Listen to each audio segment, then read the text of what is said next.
किसी कैफे में आए हुए हो तुम? रवैया ठीक करो, तुम्हारे बाप का स्कूल नहीं है। दिन ब दिन मेरा फैसला और पक्का होता जा रहा है। अजलान के साथ मेरा कोई फ्यूचर नहीं है। अगर उसने ये हरकत ना भी की होती तो भी उसके खानदान के साथ मेरा गुजारा नहीं हो सकता। मुस्तफा आराम से करो ना। तौबा अस्तगफिरुल्लाह। प्रेगनेंसी में शौहर से थोड़ा एहतियात करते हैं, समझ गई? पूरी रात चीखो पुकार की आवाज है, कुछ शर्म भी है कि नहीं? कोई सुन लेता तो। अब से तुम्हारा बेटा सिर्फ तुम्हारा नहीं, अब से वो हमारा बेटा है। पहली बार कोई मुझे दिल से चाहता है। रेहान वो आदमी नहीं जिस पर भरोसा किया जा सके, वो तुम्हें धोखा देगा।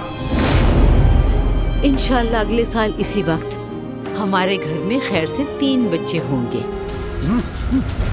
तुम हमारा पीछा क्यों कर रहे हो? बताओ मुझे, आखिर तुम्हें हमसे क्या मसला है? वो ओनाल खानदान बिल्कुल वैसा नहीं है जैसे नजर आते हैं। नूर का दिमागी तवाज़ुन भी सही नहीं। मैं खुश हूं कि मेरा बेटा बच गया, शुक्र है बस। अब तुम अपनी फिक्र करो।